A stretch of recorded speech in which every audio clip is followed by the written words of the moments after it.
Hey everybody, welcome to Real Brave Live. It's Wednesday. That means we're talking about music entertainment. Today we're going to talk about the top 10 women singers of the 1980s, according to somebody.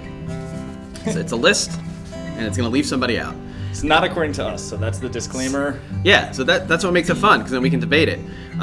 This is going to close out Women's History Month, but should we just always celebrate women and their contribution to music? So we should keep the conversation going, definitely. Yeah. My name is Dan, and we're a music school. We teach many people how to play music.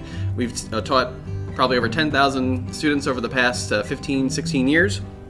We have an online program called Practice Pad, too. You can sign up, and it's got its own video room, its own gamified learning, curriculum, lots of fun, especially if you like music. This show is all about two musicians in a room talking about music. It's always a blast. Welcome, Kevin. It's nice to see you. Welcome, Dan. Nice to see you, too, on Real Brave Live. And this is episode 44. I think we've got it down to a science. Program alert. We got it down to like kids' science class where the volcano explodes. Yeah. We're going to start doing interviews. So we've got kind of a format. Mm-hmm. I think we've got a banter. Yep. You're a jerk. I sure am. And I think we're going to be able to talk about music. Can we just back up? I'm a what? I'm a jerk? Yeah. I mean, 9 out of 10 users or watchers that don't like you. But that's my persona on camera. When I'm not on camera, I'm a very kind-hearted individual. I meant that as fun. Oh, sure. But we're going to start doing interviews with students, talking about their experience with music, their journey. We're going to start talking to musicians around the world. We've got some really great announcements of people from the UK that I've met through an app called Clubhouse, where it's just a really great, a place for musicians to talk. But we're going to talk here about what they're doing. Bands, we're going to have some performances, plus this talk, and Kevin being Kevin. Yeah. And let's be honest, that's what people are here for. Right? Let's be honest. While we're at it, that's exactly the opposite of what I said. And additionally, yes. So, all right. So we also posted in the previous link, and maybe we can post it again. There was a nice little Spotify mix. Oh yeah. With some of the artists that we're going to talk about today. Some of the music in there is from the 70s, but who's keeping track? Not the person who came up with this list. Right. And we're going to start with number 10, Susie Sue.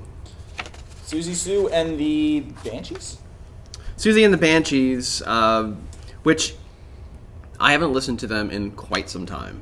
I haven't listened to her in quite some time. So it was nice to hear, especially on this playlist that we have here, the Dear Prudence remake from the Beatles. Yeah, that was kind of cool. Yeah. And The Passenger I actually haven't heard in a long time, too.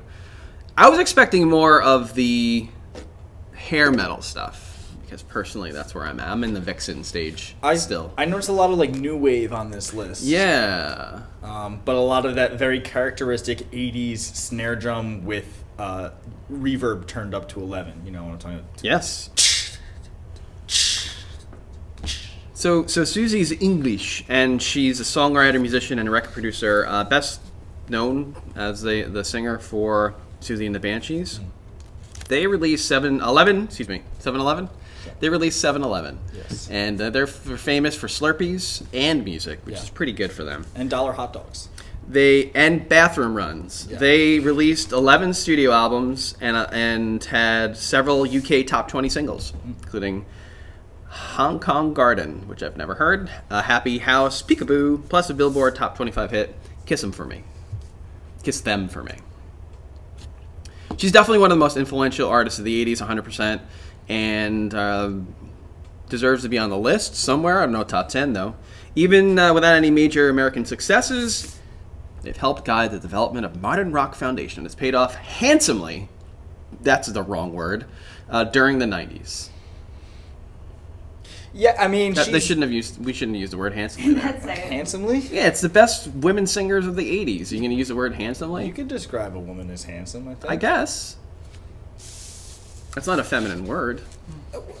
We're defying stereotypes. We're breaking boundaries. We're shattering the norms It's 2021. Susie Sue is great singer. Very versatile range. Entertainment. Today we're But also, sorry. but also, like a very characteristic tone in her voice too. That like when you hear the Banshees, Susie and the Banshees, it's like, yeah, I know who that is. And if you hear a banshee in your house, run. Yeah, or call animal control. We'll list the number at the bottom of the screen here. Number 9, we have Patti Smith. Smith. She's a Scandal frontwoman and the solo artist. Really amazing to hear. I haven't actually heard this song. I'm a sucker for ballads. It's just a sucker. Yeah. In a lot of ways. But for ballads, you know that cartoon thing with like the fragrance that like if you smell the fragrance you start floating into the next room. Oh yeah, that's me with ballads. The old hobo with a pie on the windowsill. Yeah, thing. yeah. Okay. Yeah, I get that. And the 80s was such a great time for power ballads, too. I haven't heard the word hobo in a very long time. Oh, it's vernacular for an unhomed person. Thank you. Yeah. Sometimes Love Just Ain't Enough with my friend Don Henley. But I think that's a 90s song. You know Don Henley? I know Don Henley really well. Really? Yeah, I grew up with him. Oh wow. Yep. Neat. In my room with the Eagles, me listening to them. Oh. Yeah. That's He's a drummer and the singer of the Eagles. different. But cool. Yeah, no, she collaborated with a lot. It was a possible replacement for David Lee Roth. Davy Crockett Lee Roth. Davy Lee Roth in Van Halen's band. Almost got replaced by Patti Smith. Yeah. The Warrior. Yeah. I'm the Warrior. Great tune. Mm. It's a great 80s song.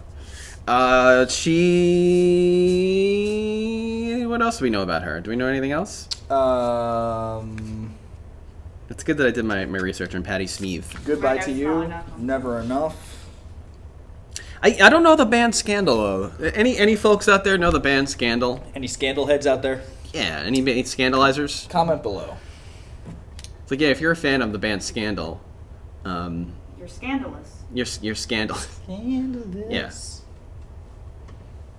Well, The Warrior is a great tune, and we're very thankful for it. Number 8, Chrissie Hynde.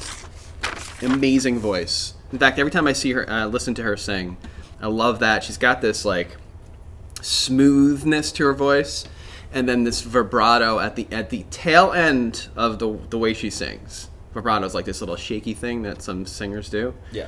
And it's really great. I would play it for you, but I can't. Thanks, Mark Zuckerberg. Thanks, Mark. Any fans of the Pretenders will recognize her voice. I'll Stand By You is a 90s song on this list. Just Interesting. Well, the Pretenders were formed in '78. they were huge. The post-punk, pre-punk, during punk scene, like the '80s CBGBs. Right. New wave. Yeah, almost. that whole thing. Yeah. By the time she finally formed the Pretenders in 1978, she was experienced enough to find the highly talented bandmates and resilient enough to withstand the deaths of 2 of them, which is Tragic. if you follow music enough, the correlation between mental health and Success and death. it's unbelievable. It's unbelievable. And I think we're talking about, not to bring this whole thing down a second, but no, it's like, yeah.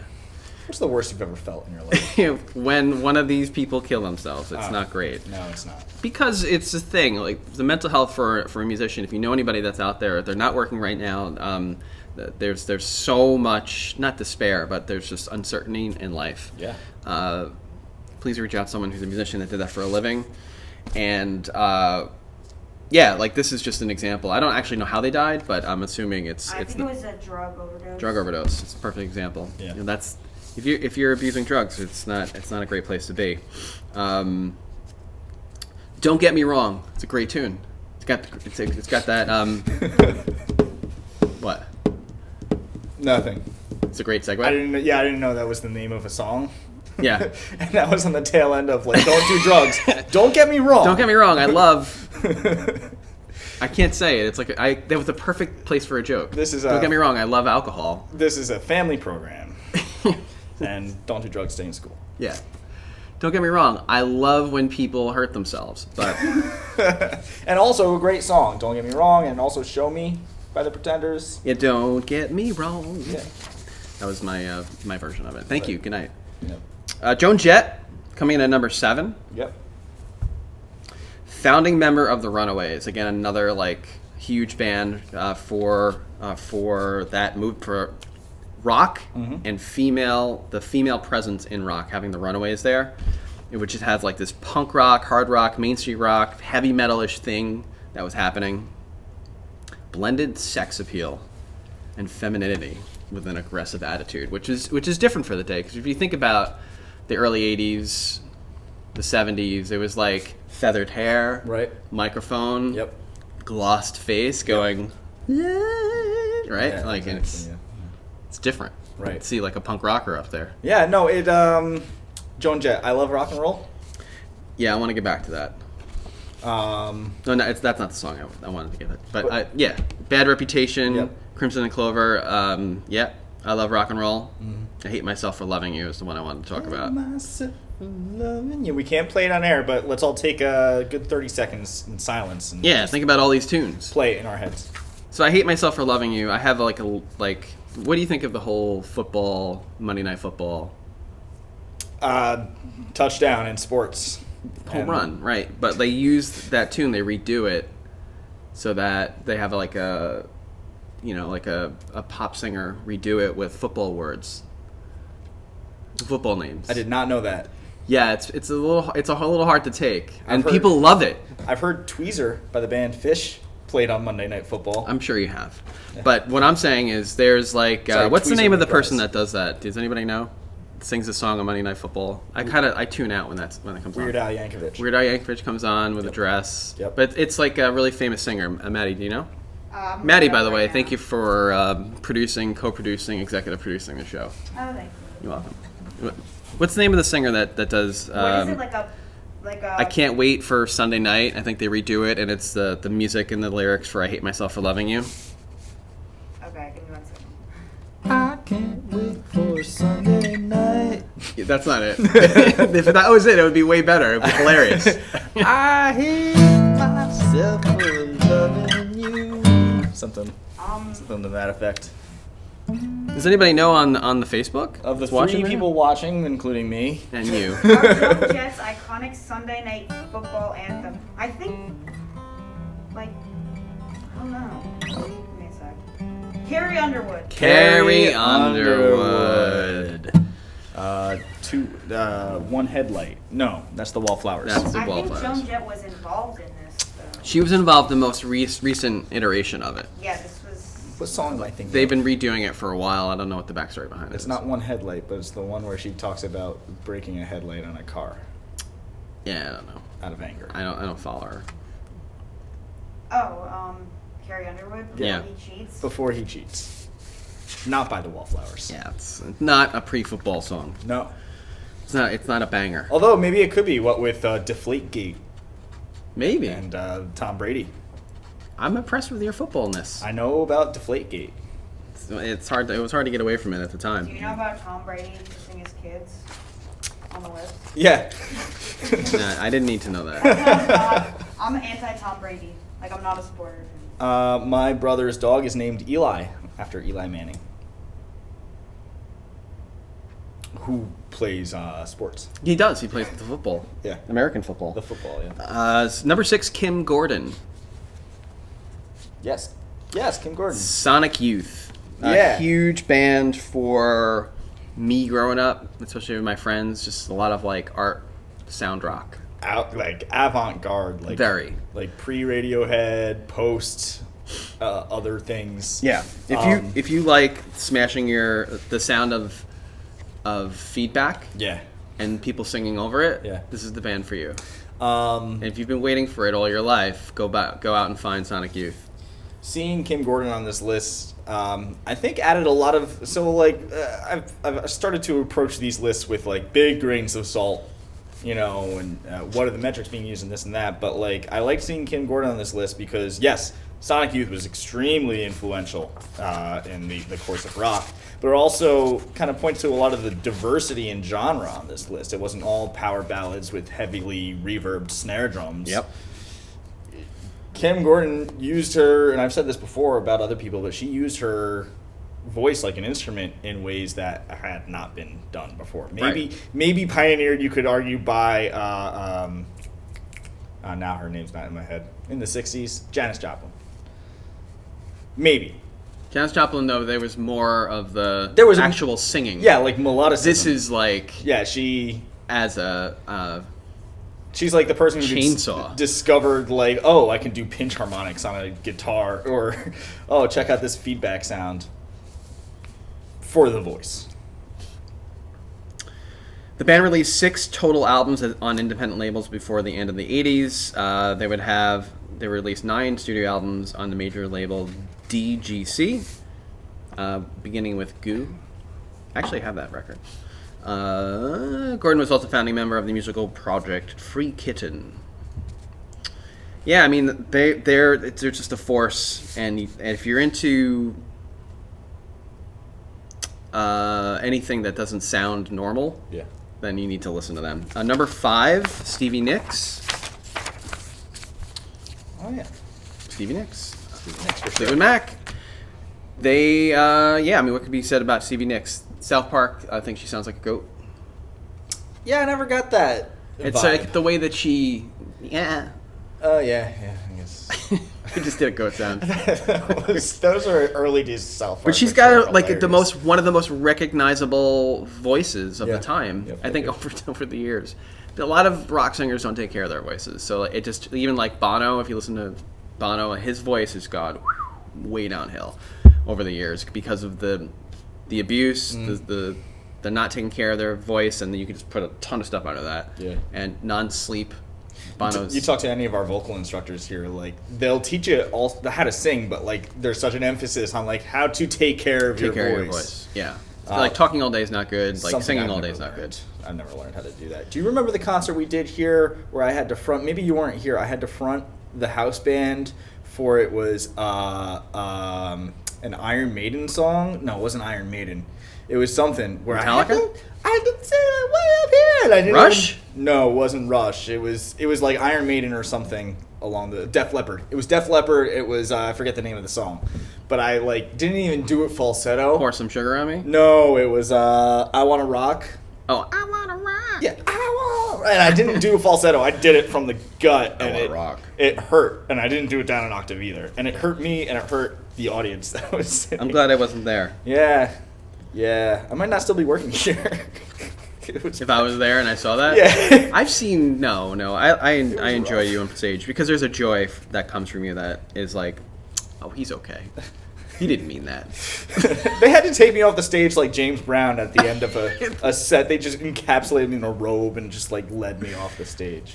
She's got her distinctive voice, like I said, and I say the goat thing in jest. Like, of course, say what you want about that. But Rumors, man, Rumors is a '70s album, not an '80s album. Correct. And it's one of the biggest selling albums still today. It's just huge because of that TikToker that was on his skateboard going down the block, and now he's got 1 billion followers and making a living. I just finished teaching The Chain, and also I think it was Landslide. No, not Landslide. I have taught Landslide. What's the other really famous one? So many. Wait, I was just thinking. The Chain, and then Dreams. Dreams. Yeah, I just recently taught both of those. such good albums, and then she did a lot of collaboration in the '80s with Tom Petty and a bunch of people. One of the greatest songwriters of all time, I'll definitely say that. Is the only woman to be inducted twice into the Rock and Roll Hall of Fame. Is that right? That's what this says. I don't know. You can only be you could be in there twice. Well, she was in there as Stevie Nicks, and then And also Fleetwood Fleetwood Mac, Mac. yeah. Okay, yeah. She's garnered 8 Grammy Award nominations and 2 American Music Award nominations as a solo artist. Yeah. And without the 80s, she would not be here today. So numerous awards for Fleetwood Mac, including a Grammy Award and 5 Grammy Award nominations. So enough can be said about Stevie Nicks. Number 4, and a Nancy Wilson. That's one. That's two people, not one. Right. Heart. Barracuda. Although I think that's a 70s song. Let's look it up. Alright. Look it up. Look it up. Look it up. Look it up. Look it up. Look it up. Look it up. If you want to give us your rendition of Landslide, I could tell you were about to. Oh yeah. 1977. I knew I was right. Boo. Again, these lists are just always disappointing. Where did we get this list from? This was from Liveabout.com. Liveabout.com, obviously not using their eyes. Well, look, these women were in 80s rock. Yeah. Oh, okay. Like they were still from the 80s, even though some of these songs were from the 70s or the 90s. Their careers may have started or ended before the 80s, but they definitely took place during the 80s. The band's popularity did decline during the 80s. They had a couple of tunes that were like ballads, specifically, that kind of brought them a little bit more together. And and Nancy Wilson is a fantastic guitarist. Oh yeah, fantastic guitarist, and Anne has a great voice. I think Anne also brought Anne's a singer, right? I want to get that right. Yeah, that's right. Yeah, Anne brought. She brought attention to weight issues when it comes to lead singers, and how she struggled with weight, and it's a real thing. She struggled with it. She like practically starved herself, and then she brought out like stories about like how it's okay to be yourself. Yeah, a pioneer as a of the woman body positivity on stage, no matter how you look. Yep. So it's like we've got this false agenda when it comes to women on stage, and it's really like something, because when you're listening to music, you don't see, like, if you're listening to an album or you're listening on Spotify you don't see the person. It really shouldn't matter what the person looks like. It's just that's the narrative that was formed. It should never matter what the person looks like. I know. Well, that's the narrative. Especially with music, the whole point is the sounds you're making. Yeah, so right. It has absolutely nothing to do with anything. But take it back to like the most basic level, with you performing, and then you see somebody else performing, and maybe you're younger, and like you're just whatever, seeing that person for the first time. Like there's an attraction to not only the person but the sound. Right. And then all of a sudden it became, once marketers got involved, right? Those dirty marketers, people in businesses. Well, it's like in the '60s with the color TVs coming into fruition. John F. Kennedy getting that many more points in the polls, because he was handsome. He also he was a progressive at his time, had some legitimately good ideas, and did okay. Did better than Nixon. But that was who he was running against. Yeah, Nixon, this old ugly dude, and handsome John F. Kennedy.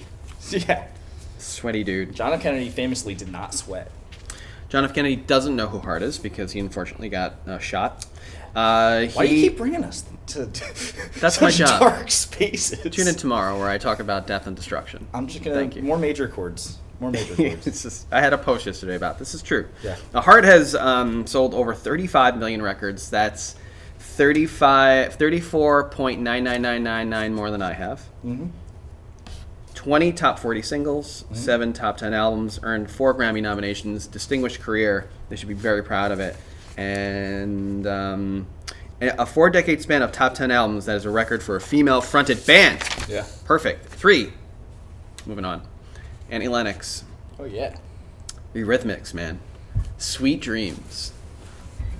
Bum, bum, bum, bum, bum, bum, bum.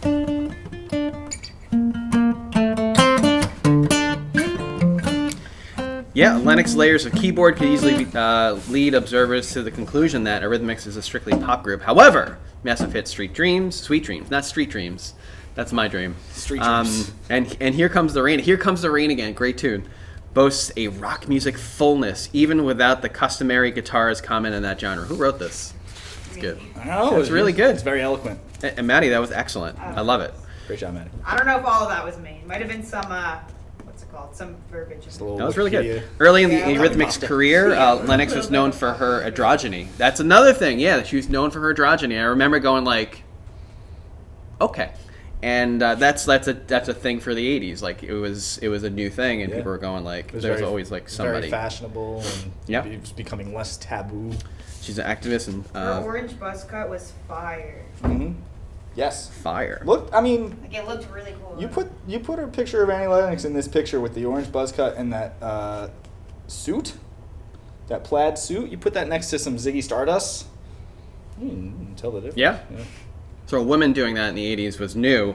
And fun fact, she appeared with David Bowie and the surviving members of Queen in 1992's Freddie Mercury tribute concert at London's Wembley Stadium. Very cool. Very British. Moving on to number 2 and 1 here in the top 10 of all time, but some person picked all the stuff. I'm sure we're leaving some people out. Mm-hmm. Pat Benatar. Here we go. Give it to us. I don't know it.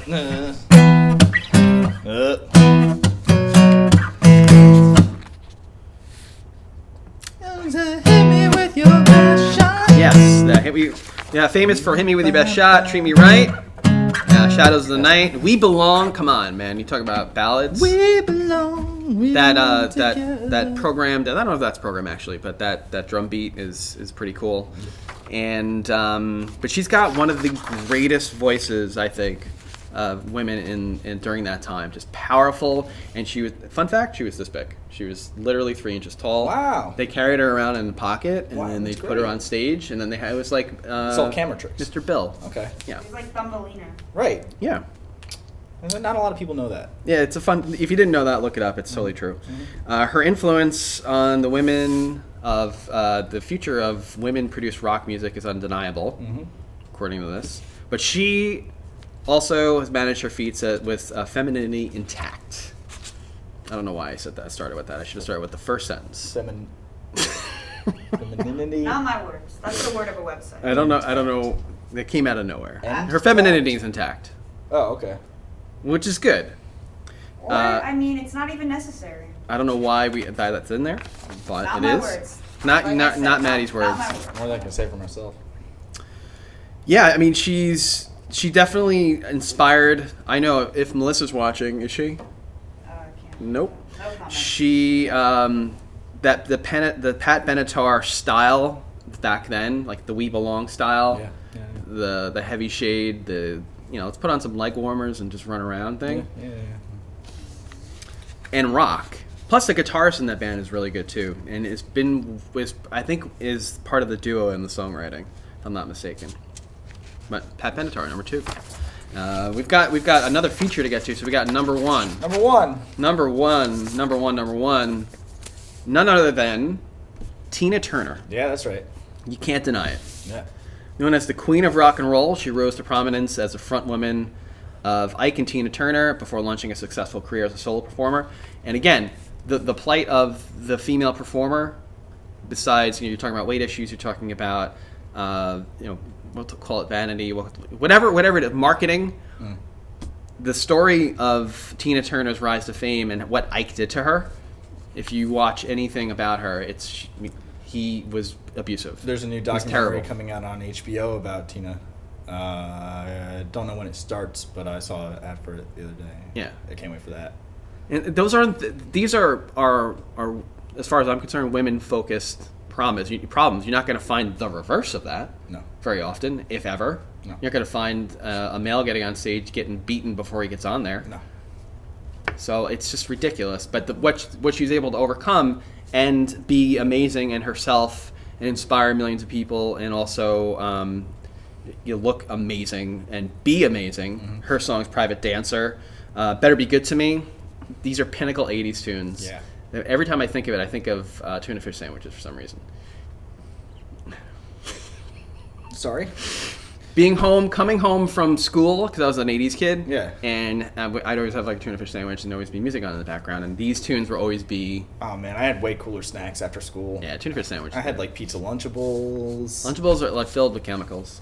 Yeah. That explains a lot. That's why they're great. Explains a lot. That explains the ADHD. Yeah. Among other things. Yeah. Private Dancer, we don't need another hero, the best. We don't need another hero. Love. Plus, she was an actress. She was in Thunderdome, Mad Max. Oh, I didn't know that. Yes. I haven't she seen that was. in a long time. Good stuff. And an African American woman in the 80s performing at the top of her game, and being an inspiration to millions. So paving the way for... And breaking those barriers, because her career started in like R&B, soul, funk, and then, you know, those lines are a lot thinner than you would imagine, musically speaking. And she remade herself. She went from those 60s, the R&B days, to an 80s dancing with all that. Yeah. Etc. Yeah. Because I don't want to focus on like just the performance. It's the musician behind all this. Okay. And that is the top 10 female performers of the 80s. We have a bit for that? Top 10 female performers of the 80s. I'm going to create a greatest hits album of all the transitional atonal things that Kevin sings. Please. I'm going to do it. We could put that on my LP. Yeah. Along with spreadsheets and outlines. Yeah. We should play that someday. Yeah. Oh, we can't, right? Because there's a lot of last names and phone numbers. Last names and phone numbers, which is an inside thing. Don't worry. we didn't release it to the public. So this concludes. We did pretty good on that one. That was about a half hour. We got to get down to 20 minutes. All right. We can boil it. But this concludes this portion of the podcast, and we are going to unveil. Yeah. Kevin, do you want to talk about this, because this is part. Something that you've been wanting to do for a long time, something I definitely wanted to do, but you got to do it today. Yeah. And talking about students, talking about inspiration, and featuring the stories of people, young people, the little people in our pockets. Right. So, a year ago, global pandemic, novel coronavirus, COVID-19 hit, and all of a sudden, all of our studios closed, everything closed, we're wearing masks, 6 feet apart, etc., etc. I've heard of this. As a result, Real Brave hasn't put on a concert, and that's one of our things, is find your stage. And if I may, this stage is not meant for what we're doing. No. This is actually where we do our concerts. Yes. And you can't see it right now, but I just wanted to we're repurposing it right now because we can't perform. Kevin and I are 12, 15 feet apart. Don't worry. Go ahead. Hello.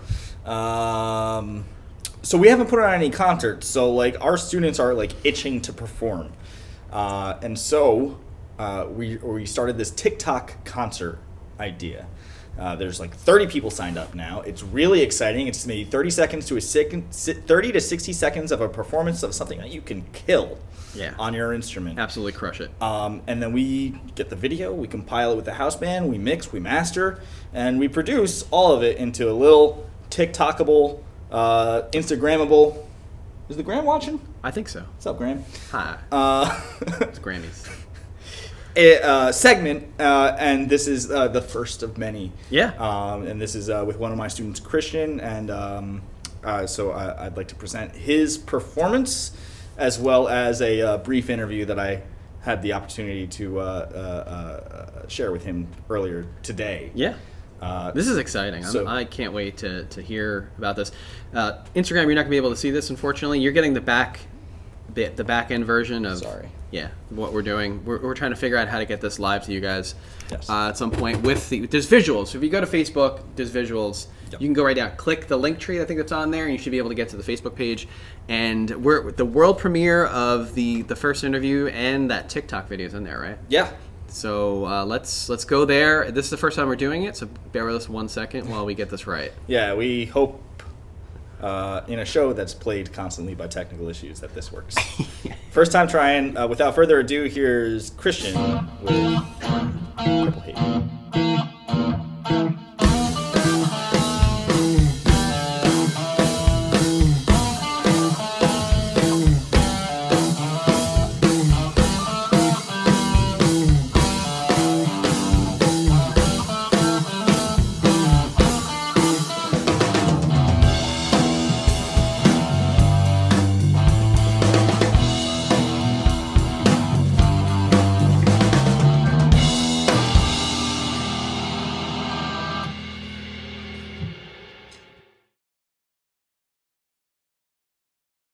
Three, two, one, and action. Christian, hello. How are you, bud?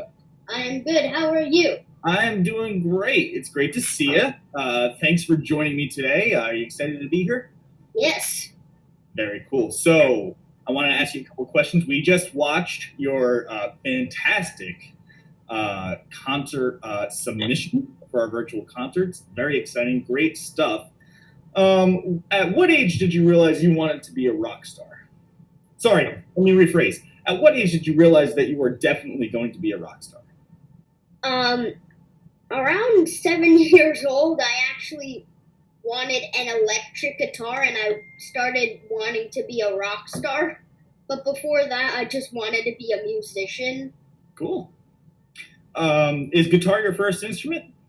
No, that was actually I first played piano, and then I got a guitar, and then I'm getting a bunch more instruments, like every single birthday, every single Christmas. And that's great. I heard saxophone is in your future. Yeah, Very cool, very very soon. cool. Awesome, dude. You've been with us, I guess, since you were about 7 years old. Does that sound right? 6 or 7. So that's like, what, 2 or 3 years now? Yeah. Very cool. Could you tell me a little bit about your instructor and how awesome they are? First of all, it's not a they, it's a he. Oh. And his name is Kevin. He is awesome. Yes. Yeah. I hear good things about that guy. He knows a thing or two about the music. Very good. Very good. So you take guitar lessons, you take piano lessons. You started on an acoustic guitar, and recently what happened? I got an electric guitar this last Christmas. And that's the one we just saw in the video, right? Yep. Very cool. Very cool. So this is your first virtual concert, but far from your first concert with us. Yes. Could you tell us a little bit about your experiences on this stage? It's been really fun doing concerts virtually now and on the stage. What songs have you performed? I did Piano Man. I once did in a concert like 3 songs. Yeah. Piano Man I did, Sweet Home Alabama. I want to say Don't Stop Believin'. Don't Stop Believing. Living on a Prayer. That's right. I think that was your first one that you did here, right? I think so. That was a fun one. Jump. Yeah, Jump.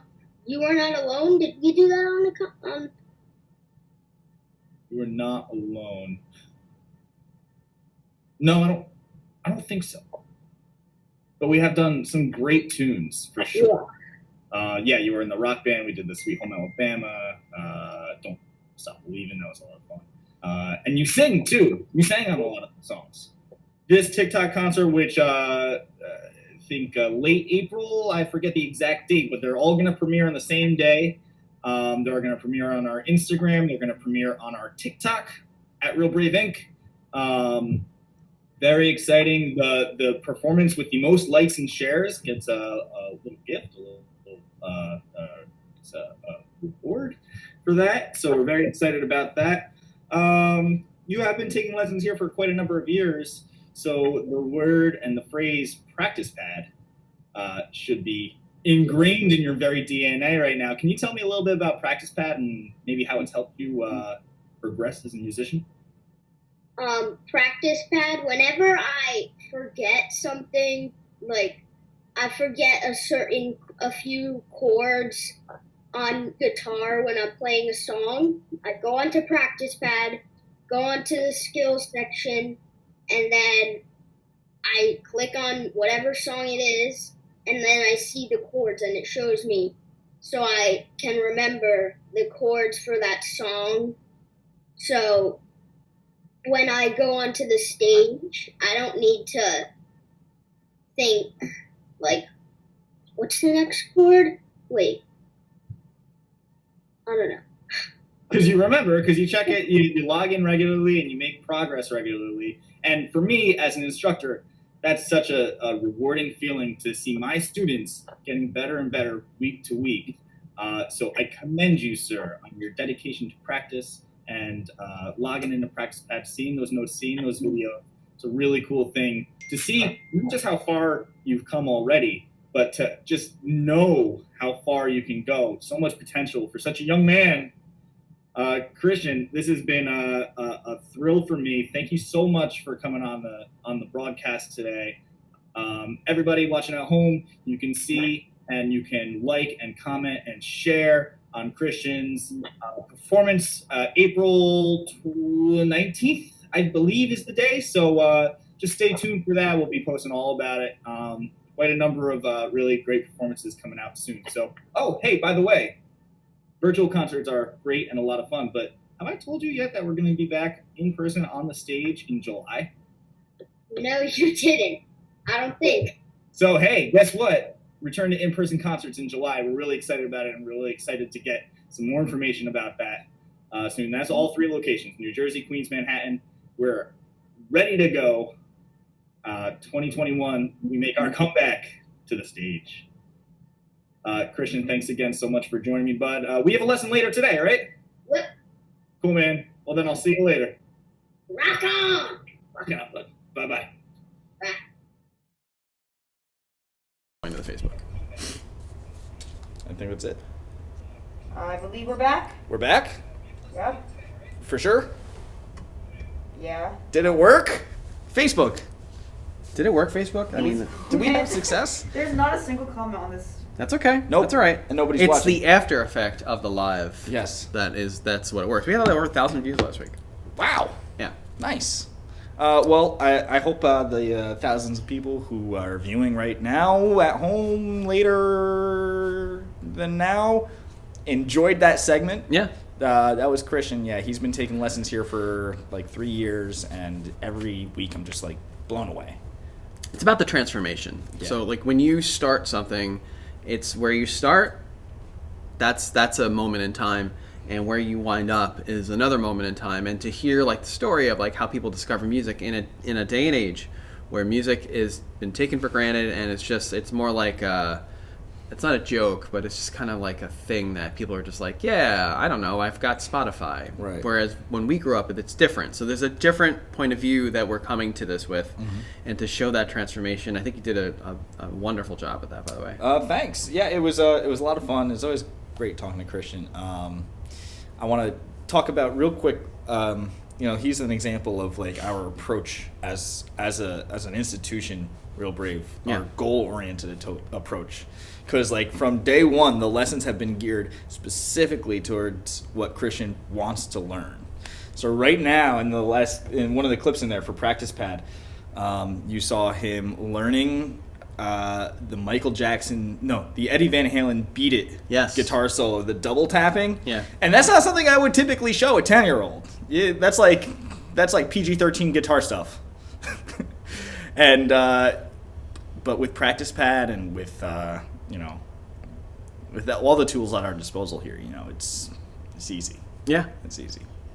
I think the future and what we're going to be accomplishing with Practice Pad and like the journey out towards the world, we could capture a story from Australia. Mm-hmm. I have one already, actually.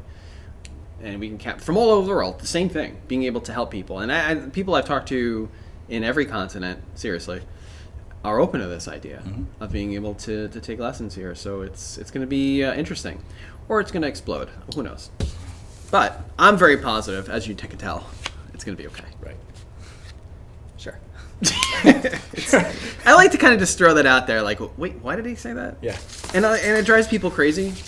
I have to admit, people don't like to hear that. They don't like the notion that something might not work.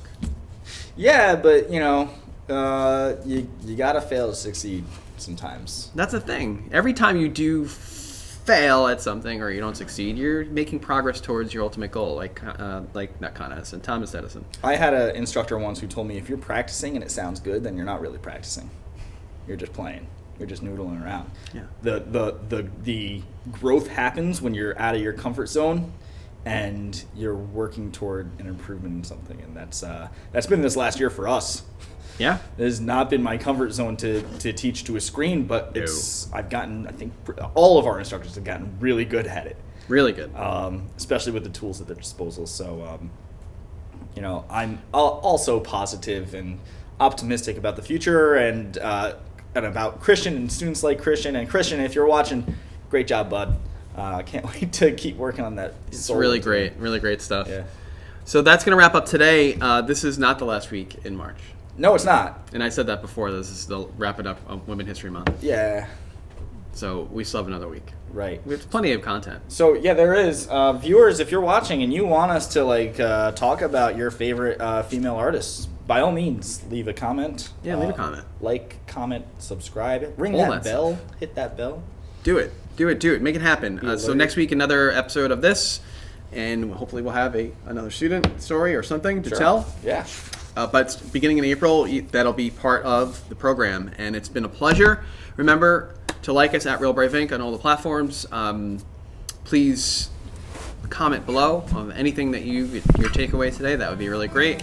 You can also contact us. Come to one of our locations or sign up for Practice Pad. Practice Pad is an online resource for lessons, got some video rooms, gamification. Ka-ching! It's really fun. And that's it. That's all I got for today, Kevin. Thanks for being you and you're bringing you here. You're welcome. Real Brave Live. Yeah. And thank you, Maddie. You did a great job today. And Maddie. And that's it.